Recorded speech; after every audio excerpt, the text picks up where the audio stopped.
Helicopter crashes into Bumbu River. TIPNG welcomes court decision after 12 years. And NGOs call for delay in passing climate change bill. This is National MTV News with Tokana Hasavi. Good evening and welcome to Friday's news. Thanks again for joining me. 4 workers from a Lae-based fishing company, Fabel, were rescued by residents of the Bumbu block in Lae after their helicopter crashed into the Bumbu River just after 10 o'clock this morning. Eyewitnesses said the chopper took off from the Lae waterfront and appeared to experience problems as it reached the mouth of the Bumbu River. Startled bystanders were caught off guard as it then crashed into the river after attempting to travel upstream. This report from our Lae Bureau. Eyewitnesses said the helicopter took off from Voko Point and appeared to be experiencing engine trouble when it reached the mouth of the Bumbu River. It was traveling upriver at a low altitude when it struck a cable strung across the river. Ivana Nathan was watching the helicopter as it traveled in from the river's mouth. A few minutes later, it crashed in front of her house. Eugene, help, missing out. All right, Eugene go down, Wesley go down, Happy go down. The helicopter was carrying 4 passengers, including the pilot. One of the passengers slipped under the helicopter when it was submerged and had to be pulled out. Missing out. Hey, Sipik! You plus strong money at Tanim. Doctor, same time to come now. The pilot and the passengers have since been taken to hospital. Half an hour after the crash, company officials and police secured the area. An investigation will begin into the cause of the crash, a crash that could have killed both the residents and the passengers. Scott White, National MTV News, Lae. The conviction of lawyer Jimmy Maladina has been welcomed by Transparent International PNG. Chairman of TIPNG, Lawrence Stevens, said today that the organization has been calling for justice to be done on those implicated in the National Provident Fund saga since 2002. He says this is a sign that the system is working, but the battle must continue to have all implicated brought to trial. PNG is ranked as one of the world's most corrupt countries, and the NPF scandal has largely contributed to this level of notoriety. Prime Minister Peter O'Neill, who is in Japan with Foreign Affairs Minister Raymond Pato for the Pacific Alliance Leaders Meeting, met with Palau President Thomas Remengesau to discuss the upcoming Pacific Islands Forum trade, disaster, emergencies and marine conservation, among other issues. The Prime Minister is willing to expand Japanese business interests in PNG, discussing investment opportunities with major Japanese companies, including JX Nippon Oil and Sojitz Corporation. Prime Minister O'Neill, who was also in talks with his Japanese counterpart Shinzo Abe yesterday, where both leaders discussed shared interests in development, tourism and fisheries. The 7th Pacific Alliance Leaders Meeting began today. National MTV News continues after the break. Air Niugini port managers train on-ground operations and security, and the Lae Fire Service start investigations into the latest fire. Stay tuned for that.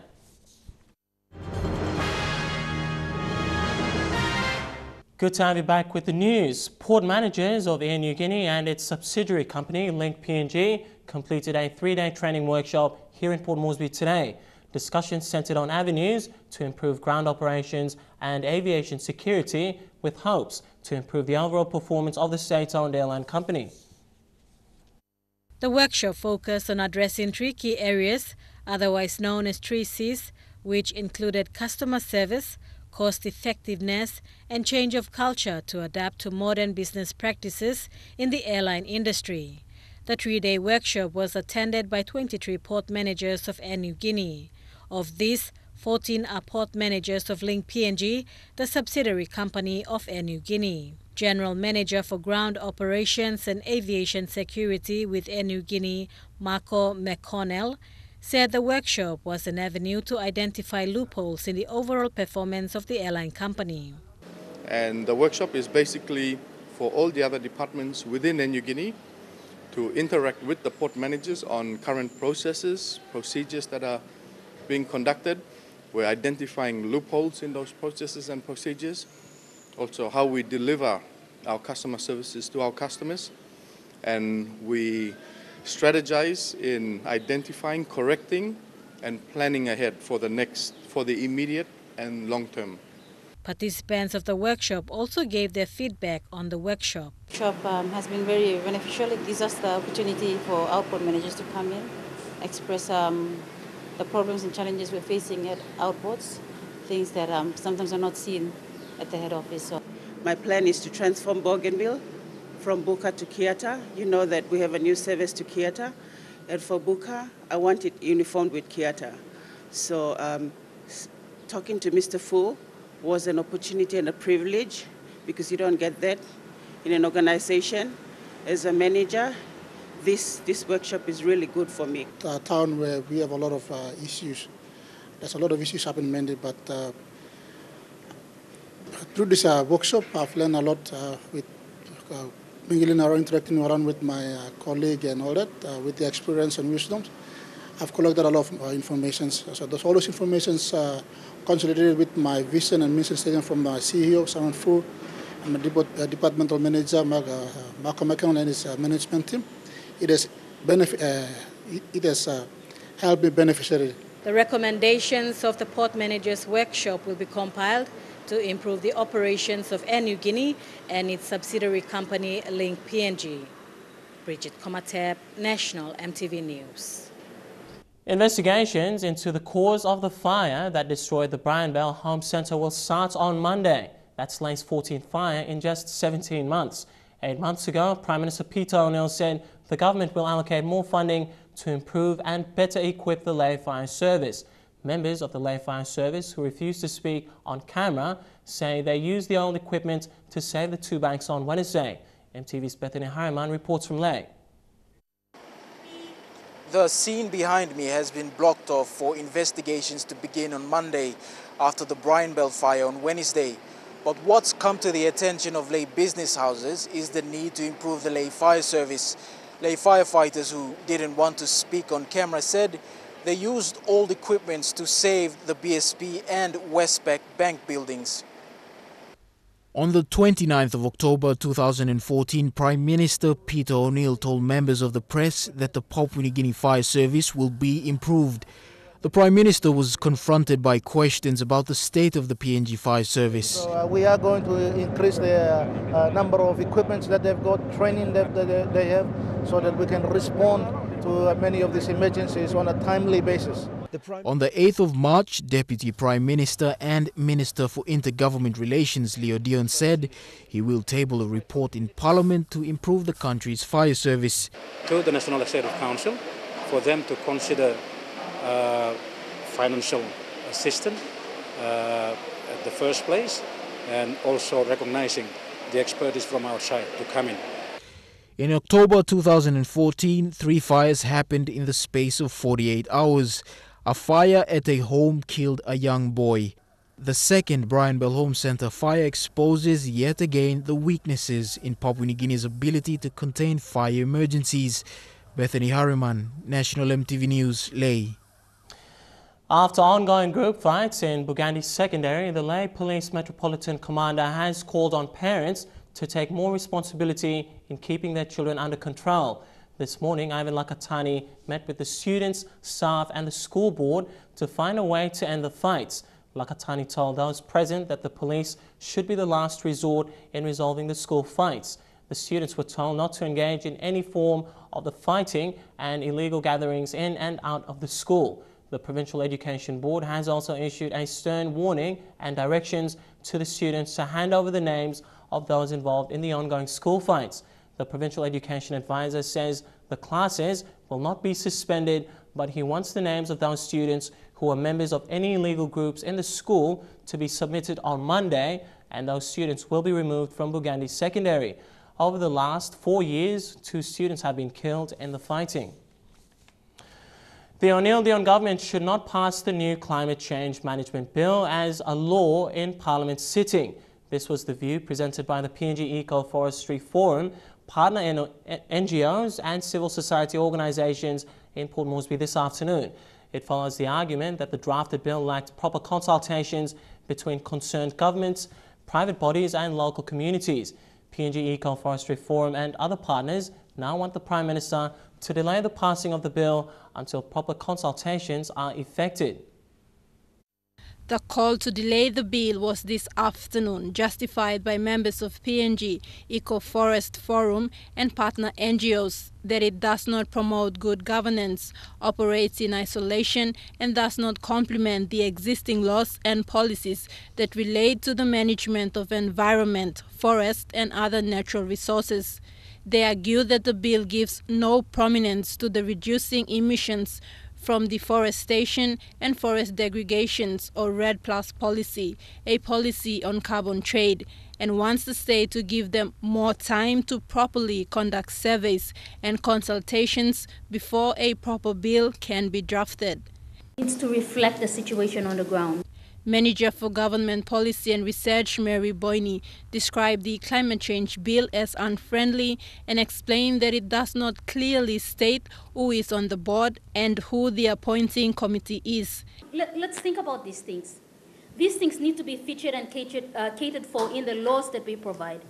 Currently, the climate change bill does not provide for that. A letter stating concerns highlighting the holes in the bill was flagged to the Environment and Conservation Minister John Pundari on the 8th of this month. The same letter was also copied to the Executive Director for the Office of Climate Change and Development and the Secretary for Justice and Attorney General. But the Eco-Forestry Forum says they are yet to receive a response. The way it is done today is that it was given out to the stakeholders or the partners for consultation purposes on the 15th, and the comments should come to them on the 29th of April. Only 10 days to comment on a very important bill is not sufficient as we view it. By 3 o'clock this afternoon, a media statement was released from OCCD's Executive Director, Waragini Bidira, supporting the passing of the bill. The statement argues that if the bill is passed, the government will finally have a legal instrument in place to adequately address climate change for the benefit of the people. However, PNG Eco-Forestry Forum debates that landowners will be the most affected if the bill is passed in Parliament in the May sitting. And we think that when you're drawing up legislation that is so closely connected to the rights of people in their traditional lands, you need to be very careful. It's not just something that's drawn up by a bunch of well-meaning public servants sitting around a table somewhere. It's something that has to be done in consultation with the people who live with this, who live with the results of it. They want more time because the findings that were collected during the 2 weeks does not capture a fair representation of the environmental discussions from all provinces. Tekla Gunga, National EMTV News. Kutubu local level government has continued to deliver services with the support of developer Oil Search Limited. With logistics support from Oil Search Limited, the Kutubu LLG President John Killer was able to deliver much needed services to some of the most remote and isolated areas in the Kutubu area. Kutubu local level government, under the leadership of President John Killer, continues to implement much needed projects in the area. In an interview with the Kutubu LLG President John Killer, he spoke highly of oil search assistance that has reached communities with no road access. Manos acolores la place and long we had na bush and two blow ward council area kafa na katopo. We also helping me na mi garem 8 pla councilors plo mi na mi bin kondan. He recently visited Kafa village with a population of 418 people and Katobo with over 1,000 people and regarded as the last corner of Kutubu LLG. Thus, it was a relief when Oil Search assisted with logistical support. And then all waiting me, and then all two all Karail hap, or some this have place where no one mansa put him lake lo hap longan, so you come. And then all councillors plomi, one of all couscous plomi, And then we all have, and then we visiting, I mean, give another 30,000 cash along this place. Look at the school, house sick, then cleaning up area. Now work is all same stuff. Over 50,000 kina was given to Kafa villages to assist with basic services. Then the villagers of Katobo were given another 10,000 kina to run the local health center.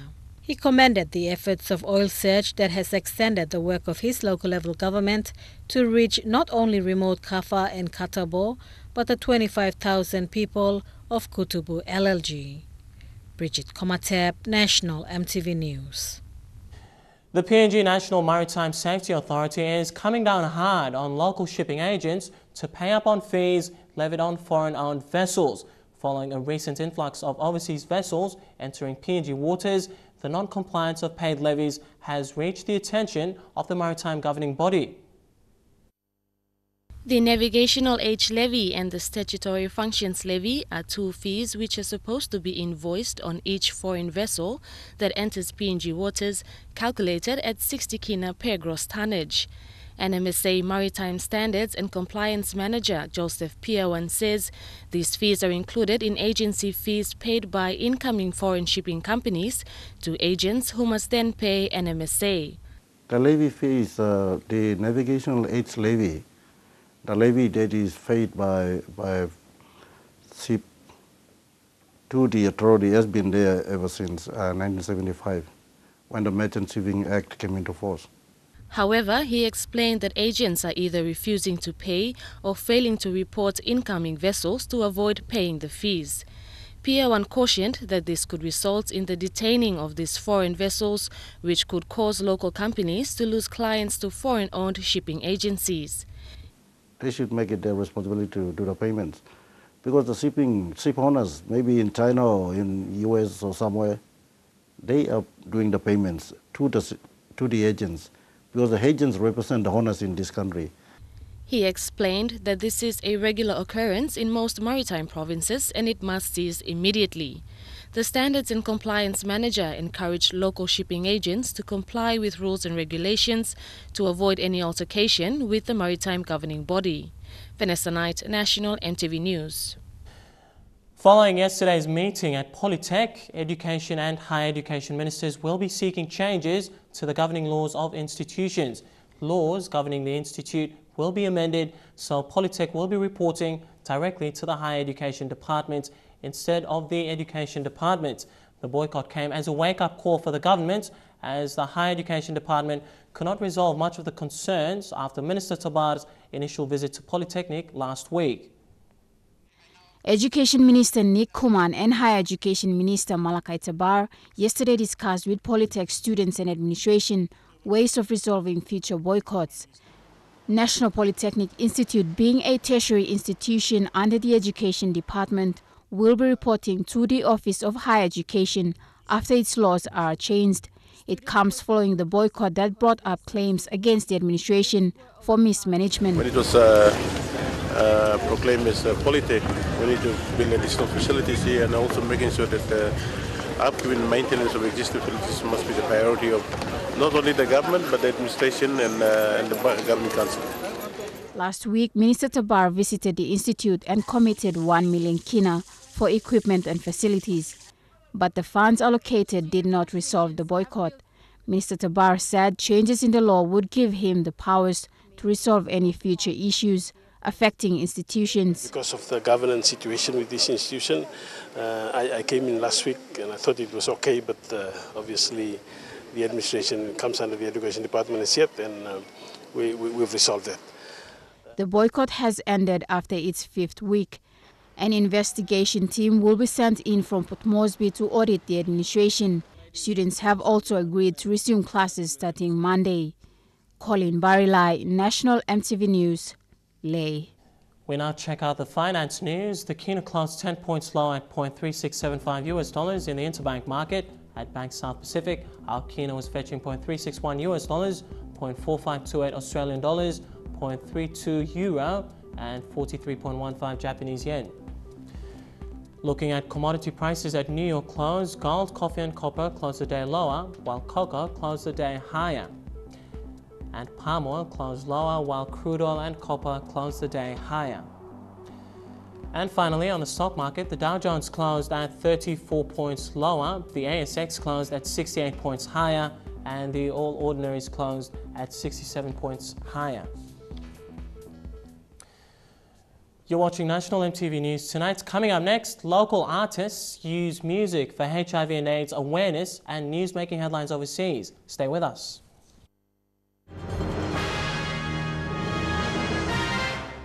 Thanks for your company and welcome back to the news. Various local and international artists will be using their music to raise awareness on HIV and AIDS. Through the support of the Cosmopolitan Club, artists such as Jagariza, Papa City and Jarboy will be performing to promote the slogan, "Let children be AIDS-free citizens." According to UNICEF, an estimated 25,000 people in Papua New Guinea, including 3,000 children, are living with HIV.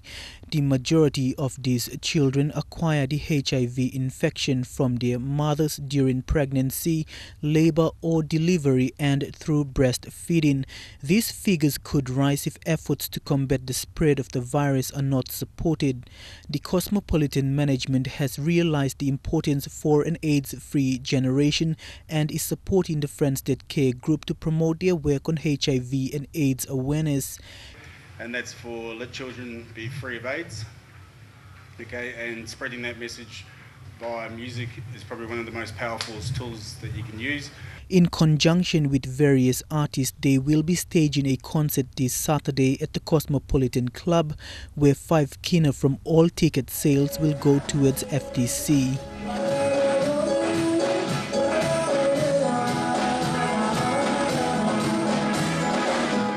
FDC was established by founder Harvey Sebeya in 2002 and was officially launched in August the same year. It has to date over 1,000 artist members from different provinces in Papua New Guinea. Their main focus is to educate young children on HIV and AIDS through music and video production.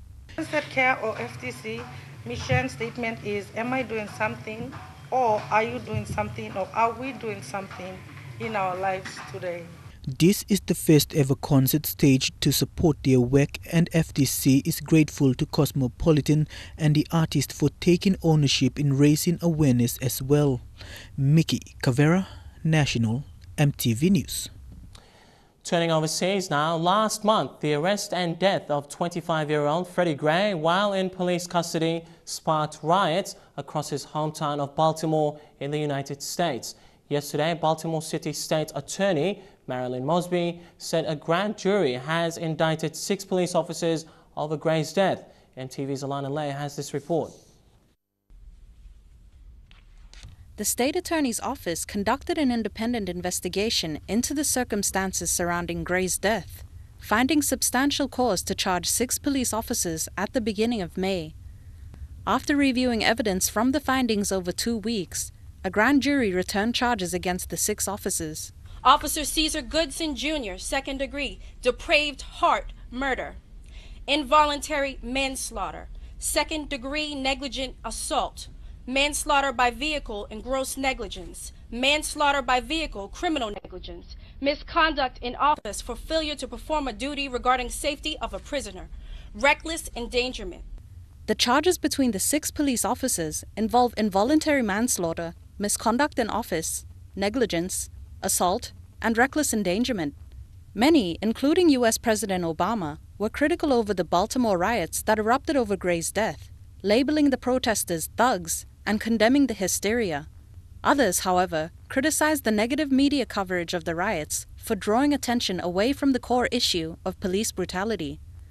Now the grand jury has also found probable cause to charge the aforementioned officers based upon the evidence. These officers, who are presumed innocent until proven guilty, are now scheduled to be arraigned on July 2nd. Thank you. Alana Lay, MTV World News. With the rising costs of climate change, clean energy may be the new agenda for the world, energy ministers from the Group of 7 Nations, or G7, said last week. 200 nations will meet in Paris at the end of November this year to find a worldwide agreement to curb greenhouse gas emissions. Once again, Alana Lay has this report. The G7, who represent over 64% of the net global worth, are urging leaders to cut down on CO2 emissions. Energy ministers are encouraging new options. Technology, clean energy technology innovation, by which I mean, first and foremost, cost reduction of these technologies is going to be central to meeting our climate goals. And I would just say that as we make our march towards Paris in December for the very important COP21 meeting, we at least will be trying to emphasize more and more this technology innovation theme as critical for a global, ambitious program for reducing greenhouse gas emissions. Research compiled last year by Montreal's Concordia University names the US as the biggest global warming offender, followed by China, Russia, Brazil, India, and Germany. G7 leaders are hoping for a new agreement between nations, although some nations have already powered forward with green energy. 40% of Denmark's power is renewable, and the country aims for 50% by 2020. India is looking to establish 100 gigawatts of solar power by 2022, and Hawaii, after being drained in the billions on imported fuel, is successfully transitioning to clean energy and has set a goal for 100% green energy by the end of 2045. Alana Lay, EMTV World News. Thailand's former Prime Minister Yingluck Shinawatra went on trial on Tuesday for negligence during her 3-year term as Prime Minister.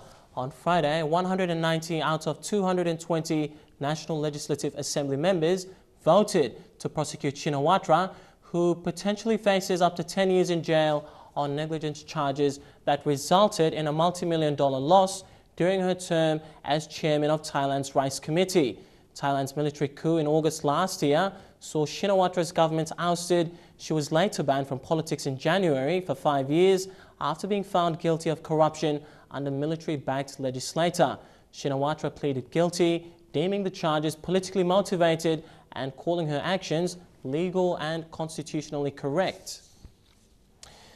Coming up in Trukai Sports, National Soccer League to make history this weekend, and the PNG Leo was victorious over Samoa. Stay tuned for all that sporting action.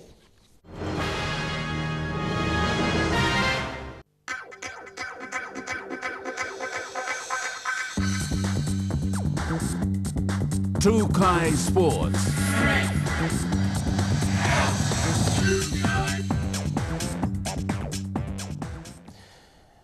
Welcome to Trukai Sports. After a walk down memory lane, visiting Papua New Guinea's historical sites along the Kokoda Trek, the Old Search Pacific Games Relay travelled to the world-famous Tufi Fjords.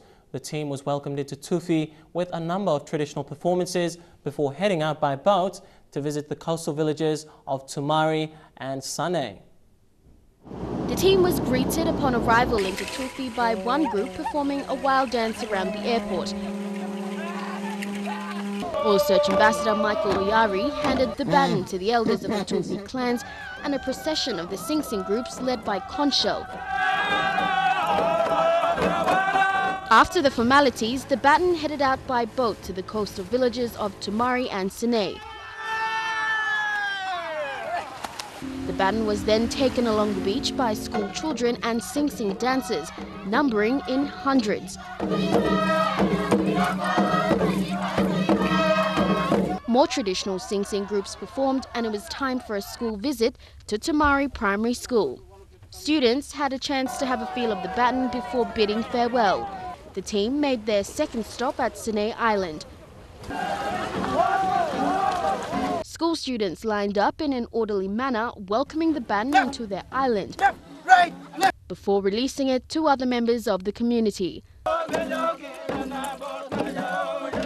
Lorraine Genia, National EMTV News.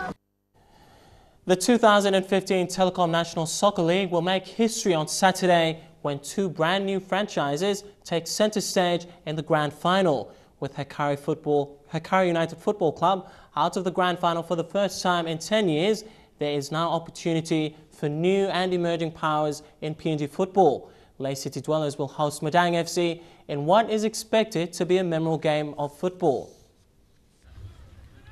Lay City Dwellers will be led by talismanic captain Raymond Gunemba and prolific goal-scoring partner Nigel Dabinyaba. Both players instrumental in their semi-final victory over FC Port Moresby in Madang. Lay will be heading in as favourites with the home crowd support behind them and will be boosted with a full-strength squad, all in good form. In a discussion on MTV's Hotspot program, Hamson Daniel, former Hekari, Oro and Eastern Stars player, spoke of Lay's dynamic duo. In scoring goals at will, so every game they have been scoring not one but like 2 goals each, so it will be very difficult to stop them at the moment unless the defenders. Madang FC are boosted by 3 players, including creative midfielder Alwyn Comalong, who had a hand in almost all goals scored against Hekari. Playing in Lay, however, would be a different prospect for Madang. Put yourself under unnecessary pressure, then you will not play well. Just take it as a normal game. You should enjoy the game. In their last meeting, Lay ended up victorious by 3-2. On the other hand, Madang, who were trashed by Hekari only 3 weeks prior and yet came out victorious against the champions, have enough confidence to win. Lay, however, have the home soil advantage and 2 very dangerous strikers. Jeremy Mogi, National, MTV Sports. The Papua New Guinea Olympic Committee High Performance Training Centre began a coach education seminar for Team PNG coaches today at the Gateway Hotel here in Port Moresby. The keynote speaker at the seminar was Dr. Redden, who is also the facilitator for the Masters of Sports Coaching program at the Griffith University in Australia. The PNGOC hopes to better equip clubs, associations and school coaches with the tools required to be able to coach international standard athletes and those aspiring to be. The Pacific MMI PNG Lewis team stunned a determined Samoa team in 2 T20 matches yesterday at the Faleanta Cricket Grounds in Apia, Samoa. In the first match, the Lewis posted an impressive 3 out of 106 runs off their allocated 20 overs. Pandel Mebo Ipi topped the scoring with 35 runs, while Tanya Ruma contributed 25. Samoa's Tere Lini was the best bowler for the Samoan side with 1 out for 17. MTV's Elijah Lovett has this report. Samoa tried replying to the Lewa score of 106 runs but could only manage 34 runs off from 19.1 overs. In the second match, Lewa's captain Pauke Siaka led the team's batting, posting 21 runs. Tanya Ruma added another 15 runs and Konyo Oala with 14 runs, strengthening the team to a score of 17 from 86. Lewa's bowling was exceptional, with Bonnie David, Brenda Tau and Noma Ovasuru easily bowling out the Samoan team that posted 10 out for 48 runs. The Lewas will play the Samoa Under-19 cricket team in a 50-over match tomorrow. The team is in Samoa for a 2-week development tour that is part of the preparations for the Pacific Games in July. Elijah Levet, National MTV Sports. You're watching True Guy Sports tonight. We'll have more sporting action coming up after the break. Stay with us. True Guy Sports. Good to have you back with True Guy Sports. And in snooker, Marcus Ning continues his reign on the snooker scene with the highest break scored after round 11 of the corporate snooker competition this week. Ning scored a break of 37 in round 4, just points away from Nathan Fong of Top Shooters with the highest break of 33 in the A-grade division. The 2014 Player of the Year is ranked amongst the top 10 A-grade players in Port Moresby and remains the toughest competition to PNG men's major title champion Du John Fong. Among his achievements in 2014, Ning scored the highest break of 36, 49 and 69 in the respective Port Moresby Handicap Challenge, Port Moresby Open titles and men's major snooker titles. The Port Moresby Corporate Snooker competition will be taking a week's break to cater for the women's snooker titles next week. The PNG Palais are expected to head into camp on Monday in preparation for the 2015 Pacific Games. The team will be led by National Coaching Director Sydney Wesley for the game's duration. While much of the current Palais are no strangers to the level of competition in the Games, they lack formula, endurance and fitness and must regain from the Oceania Sevens in Noosa last year to secure a placing in the top 4. As they are yet to reach their peak in 2015, the entire rugby fraternity is instilling their trust in Wesley to restore the team's form by July in time for the Olympic qualifiers. And in Rugby League, the SPPNG Hunters have much more to prove this weekend when they take on competition leaders Townsville Blackhawks in Townsville. After ending a luckless run against Northern Pride in round 9 and a win against North's Devils in round 10, the SPPNG Hunters remain 5th on the ladder with 14 points under their belt. The Hunters see minor changes to their starting lineup with the absence of Enoch Maki and the addition of Ate Bina and Timothy Lomai. The return of Thompson Tete in round 7 from injury, Adex Wera, Timothy Lomai and the versatile Lawrence Tu'u boosted the Hunters' morale, earning them a narrow win against the Mackay Cutters. Coach Michael Marham's message was simple: their next task in the weeks ahead in increasing their work rate both in defense and attack. In round 9, the Hunters buried Northern Pride's unbeaten record in Kokopo with a 36 points to 16 victory and jumped ahead 2 spots to sit 5th on the ladder. In round 10, the Hunters secured another win over North's Devils. This weekend, in round 11 of the Super Interest Cup, the Hunters take on competition leaders Townsville Blackhawks. Remaining at 5th spot on the ladder with 14 points, the Hunters retain majority of the lineup from last weekend with minor changes, with the exception of David Lapua, Atebina and Timothy Lomai, who have been recalled. Marham has also named Adam Korave, Bland Abavu, Aseboas and Nixon Borana alongside Roger Laka, Lawrence Tu'u and Willie Manoga on the interchange. Scholar Sengi, National, MTV Sports. In the NRL, Friday night football will see the Rabbitohs take on the Parramatta Eels and West Tigers up against the North Queensland Cowboys. Both the Rabbitohs and Eels will be chasing a win after they both suffered losses last weekend. The Cowboys will be looking to keep up the same form they showed last weekend against the Broncos in their match against the Tigers. The game's opening try. The Rabbitohs will be missing Greg Inglis in their match against the Eels, who will be on origin duty. This will see Alex Johnson start at fullback. And Johnston beat him to the ball. What a catch by Alex Johnston. Both sides will be missing one big name each to state of origin, with Eel Will Hopewate called into camp for the Blues. The Rabbitohs have been struggling to find form, having lost their last 4 from 5 matches. Meanwhile, the last place Eels will be looking to turn their season around with a win this weekend. The Cowboys are looking to maintain their brilliant form as they face off with West Tigers. The Tigers suffered a tough loss last weekend against the Knights and will be hungry for a win. Gets the ball back to Dean Hallertau. The Cowboys will be without Michael Morgan, who has been called up for origin duty to replace Dally Cherry Evans in the Maroons lineup. Dion Kombang, National, MTV Sports. Well, that's the news and sports tonight. We'll have all the weather for the next 24 hours when we come back. Stay with us. True Kai Sports.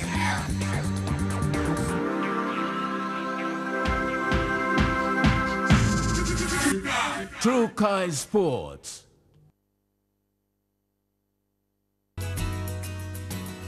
Looking at the weather forecast for tonight and tomorrow in southern region, few showers expected in Port Moresby, few showers as well for Alotau, mostly fine in Karama, fine weather in Daru and light showers in Popondetta. In Momase, chances of a few late night showers expected in Lae, few late night showers developing over in Madang as well, and brief showers expected in Wewak and Whanimore. In the New Guinea Islands, showers with possible thunderstorms expected in Kokopo and Rabaul.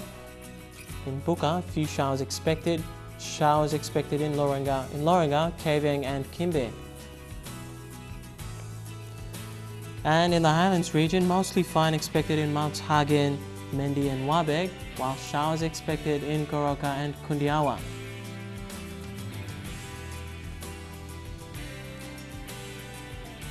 Forecast for small ships. Waters of southern PNG Indonesian border through Torres Strait, Daru to Kiwai Island, Kerama, Yule Island, Hood Point through to Samara Island. Seas of 0.8 meters to 1.5 meters, rising to 2.5 meters. Waters of eastern and western Milne Bay Islands. Seas of 0.5 to 2.5 meters. Waters of Samara Island through to Cape Vogel and Finschhafen. Seas of 0.5 to 1.5 meters. Waters of Finschhafen, including Vitia Strait, Siasi Island to Long Island, seas of 0.5 to 1.3 meters. Waters west of Long Island to Madang, Bogia through to Wewak, Aitape, Vanimo and the northern PNG Indonesian border, seas of 0.5 to 1.3 meters. Waters of Manus and its western group of islands, seas of 0.5 to 1.2 meters. And lastly, waters of New Britain, New Ireland and Bougainville, seas of 0.5 meters to 1.3 meters.